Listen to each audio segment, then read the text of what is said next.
مشاهدينا الأفاضل، أهلا ومرحبا بكم. من الفضاء الإريترية نحييكم ونقدم إليكم نشرة الأخبار لهذه الفترة، والتي نستهلها بأهم وأبرز العناوين. عقد سمينار حول مكافحة الحوادث المرورية بمديرية قلوج.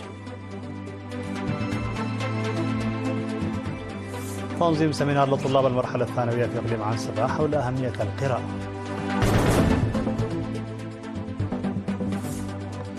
جهود لضمان رعاية الأمومة والطفولة في مديرية سنة. الجيش النيجيري يؤكد تحييد 82 إرهابيا وأسر 198 شخصا.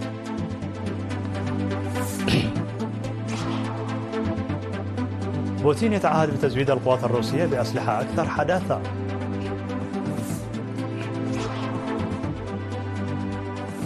الناتو يواصل أكبر مناوراته العسكرية لعام 2025.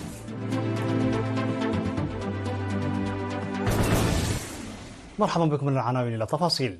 نظمت شرطة المرور في إقليم القاشبركة سمينارا للسائقين وأصحاب المركبات والجرارات حول مكافحة الحوادث المرورية في مديرية قلوج. وقال قائد شرطة المرور الرائد نرآية سقاي أن أنشطة التوعية للسائقين وأصحاب الورش ساهم بشكل كبير في الحد من الحوادث المرورية وعواقبها في الإقليم عامة وقلوج خاصة. وذكر شيوع ظاهرة قيادة الأطفال الغصر بالمديرية للمركبات وعربات الكارو داعيا إلى ضرورة وضع حد لها. وأوضح مسؤول التحقيقات الجنائية السيد سياس برهاني أن الأسباب الرئيسية لمعظم حوادث المرور في المنطقة هي عدم وجود حصول السائقين لرخصة قيادة ونقص الكفاءة البدنية والقيادة غير المسؤولة والسرعة والإهمال، داعيا السائقين إلى الحصول على رخصة قيادة قانونية والتعرف الجيد على سياراتهم. ودعا مدير مديرية قلوج السيد دسيزر مريم وكذا المواطنين للدفع بمثل هذه المحاضرات لدورها في الحد من المخالفات المرورية المرتكبة عن علم أو بغير علم. وأخيرا قال المشاركون أن المحاضرة ستعزز معرفتهم وحثوا على إصلاح الطرق وتركيب شارات المرور بشكل صحيح وعلى نطاق واسع واتخاذ إجراءات تصحيحية جدية ضد مخالفي القانون. قدمت محاضرة في 23 من فبراير لطلاب المرحلة الثانوية بإقليم عنسبة عن أهمية القراءة تحت شعار فلنعزز أندية القراءة والإبداع، وذلك تزامنا مع يوم معرض الكتاب الذي يقام في الفترة ما بين 21 من فبراير وحتى 2 من مارس. وسلطت المحاضرة التي جاءت بعنوان تعزيز ثقافة القراءة لدى الطلاب أهميتها الضوء على أهمية القراءة في تنمية المجتمع بشكل عام وفي تعميق المعرفة ورفع مستوى الوعي لدى الطلاب بشكل خاص. وأوضح مسؤول متابعة تنظيمات الشباب العامل بفرع اتحاد الشباب والطلبة بإقليم عنسبة الشاب مرهاوي زرآي أن القراءة بالغة الأهمية وهي ضرورة لتوسيع المعرفة والفهم والمساعدة في غرس المهارات المهنية. ومن جهته قال مسؤول فرع وزارة التعليم في إقليم عنسبة الأستاذ كفلاي عن ميكائيل أن التعليم الأكاديمي هو نقطة البداية والقراءة هي الوسيلة لتوسيع المعرفة، معربا عن أمله في توسيع أنشطة تشجيع القراءة والتي تنظم على مستوى الإقليم والمديريات إلى مستوى إدارات الضواحي.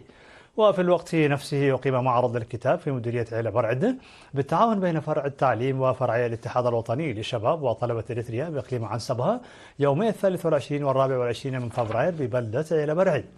وتشير الأنباء الواردة بأنه سيقام نفس المعرض يومي 25 و26 من فبراير في مديرية حقات، ومن 27 من فبراير وحتى 2 من مارس في مدينة كرن. أجريت انتخابات المدراء والمدراء التنفيذيين والأعيان في 10 ضواحي تابعة لمديرية جنوب دنكاليا.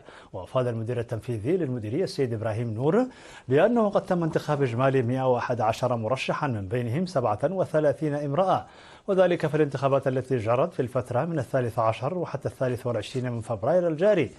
وأشاد السيد إبراهيم بالحملات التي أجرتها لجنة الانتخابات والتي أقيمت لتعمل على مستوى المديرية في جميع إدارات الضواحي، حيث ساعدت الناخبين والمدراء المنتخبين على الحصول على المعلومات اللازمة بخصوص العملية الانتخابية.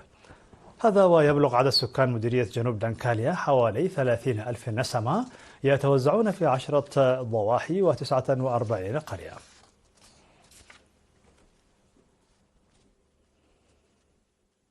ذكر المهنيون الصحيون بأن مركز تسانية الصحي ساهم بشكل كبير في انخفاض نسبة وفيات الأمهات والأطفال أثناء الحمل والولادة بفضل الجهود المبذولة لضمان صحة الأم والطفل. وأوضح مسؤول المركز الصحي السيد برهي حدقو لوكالة إرينا أن تركيزهم الرئيسي ينصب على متابعة الأوضاع الصحية للنساء أثناء الحمل وبعد الولادة، وكذا صحة الأطفال دون سن الخامسة، وإجراء الفحوصات للأمراض المنقولة جنسيا، فضلا عن تقديم خدمات التطعيم. وقال الممرض المساعد في المركز الصحي تخليت برخت أن مستوى وعي الأمهات ارتفع بسبب حملات التوعية المنتظمة والمستمرة للنساء الحوامل. وذكرت المستفيدات من المركز الصحي بأن الرعاية المسبقة للولادة والمعلومات الكافية التي يقدمها المهنيون الصحيون تساهم بشكل كبير في ضمان صحتهن وولادة طفل سليم. هذا ويقدم المركز الصحي في تسني خدماته لأكثر من 60 ألف من سكان مديرية تسني. تشهد مشاركة الطلاب في العملية التعليمية بمديرية فرو ازديادا ملحوظا. ووضح مسؤول المدارس في المديرية الأستاذ إسماعيل علي أن مشاركة الطلاب الذكور في مرحلة التعليم التمهيدي والمدارس الابتدائية والمتوسطة زادت بنسبة 8%، ومشاركة الإناث بأكثر من 11%. وأكد على أن العلاقات الثلاثية تساهم بشكل كبير في تعزيز العملية التعليمية، لافتاً إلى ضرورة تعزيز مشاركة المعلمين وأولياء الأمور في العملية التعليمية. وشدد مسؤول الخدمات الاجتماعية في مديرية فرو سيزر إزجن مريم على أهمية تضافر جهود كافة الجهات لضمان تقدم التعليم وتحسين أداء الطلاب.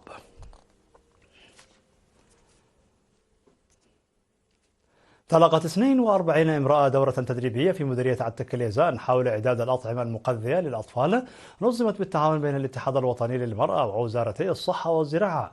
وأوضح مدير مديرية عتك اليزان المقدم يماني مبرحته أن الطعام المغذي مهم لضمان صحة المجتمع بشكل عام والأطفال بشكل خاص.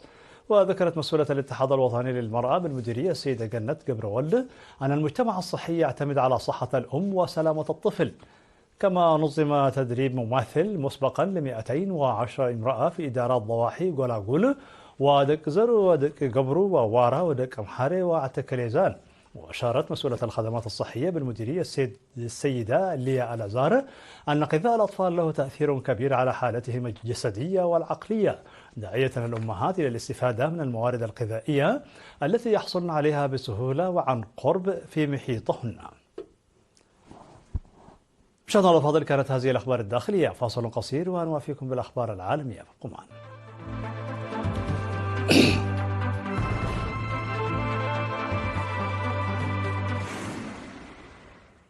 مرحبا بكم على الصيد العالمي. أعلنت القوات المسلحة في نيجيريا عن تحييد 82 إرهابيا وأسر 198 شخصا، منهم 41 سلموا أنفسهم طواعية خلال هجوم حاسم نفذه الجيش خلال الأسبوعين الماضيين. وذكرت القوات النيجيرية أنه جرى كذلك اعتقال 22 شخصا في قلب دلتا النيجر بتهمة تورطهم في تحويل الهيدروكربونات إلى متفجرات.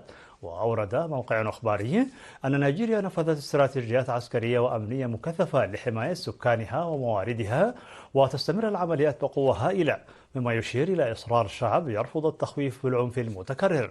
وتعزز النجاحات التي تحققت خلال هذه العمليات الأخيرة الثقة في قدرة السلطات على السيطرة على وضع معقد ومتعدد الجوانب.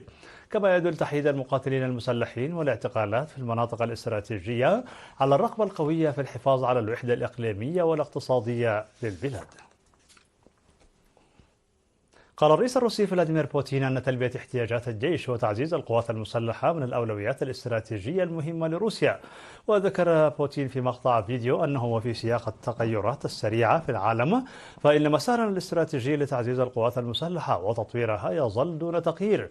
وكان الرئيس الروسي فلاديمير بوتين قد أصدر في سبتمبر الماضي مرسوما يقضي بزيادة إجمالي أفراد الجيش الروسي بين مدنيين ومتقاعدين وعسكريين إلى 2,389,000 فرد، بينهم 1.5 مليون عسكري حسب ما أفادت به وكالة سبوتنيك الروسية. واعتبرت الرئاسة الروسية أن الأمر الذي أصدره بوتين بزيادة قوام الجيش الروسي ليصبح ثاني أكبر قوة عسكرية في العالم ضروري لمواجهة التهديدات المتزايدة على حدود روسيا الغربية وعدم الاستقرار في الشرق. يواصل أعضاء حلف شمال الأطلسي الناتو تنفيذ أكبر مناوراتهم القتالية لعام 2025 في اختبار لقدرتهم على نشر قوات على نطاق واسع على الحدود الشرقية للحلف والذي يضم 32 دولة. وتأتي هذه التدريبات في ظل تنامي المخاوف داخل أوروبا من توجهات الولايات المتحدة الأمريكية أقوى أعضاء الناتو في عهد الرئيس دونالد ترامب. وتجري المناورات في رومانيا المتاخمة لأوكرانيا وسط حالة من الترقب الأوروبي لمسار السياسة الأمريكية الجديدة. ومع اقتراب الذكرى الثالثة للحرب الروسية الأوكرانية تشارك في مناورات السهم الصامد 2025 قوات قوامها نحو 10,000 عسكري من 9 دول ضمن قوة الرد التابعة للناتو. وتمتد التدريبات على مدار 6 أسابيع لتشمل مواقع في رومانيا وبلغاريا واليونان. قتل 7 أشخاص بينهم 3 أطفال وأصيب آخرون جراء السيول الناجمة على الأمطار الغزيرة التي اجتاحت بوتسوانا. وقال الرئيس البوتسواني دوما بوكو في تصريح لوسائل الإعلام أن السيول دفعت الآلاف إلى النزوح، مشيرا إلى أنه تم إجلاء أكثر من 1700 شخص من المناطق المنكوبة. وأغلقت السلطات المدارس مؤقتا وسدت الطرق بعد هطول الأمطار الغزيرة لأكثر من أسبوع حسب وكالة رويترز. وفي العاصمة جابوروني حيث فاضت مياه سد محلي جرفت المياه السيارات وقمرت الممتلكات، فيما تتأهب فرق الطوارئ للمزيد من الأمطار في الأيام المقبلة. في نهاية النشرة لكم تذكير بأبرز ما جاء فيها من عناوين. عقد سمينار حول مكافحة الحوادث المرورية بمديرية قلوج. تنظيم سمينار لطلاب المرحلة الثانوية في إقليم عنسبة حول أهمية القراءة. جهود لضمان رعاية الأمومة والطفولة في مديرية تسنيم. الجيش النيجيري يؤكد تحييد 82 إرهابيا وأسر 198 فردا.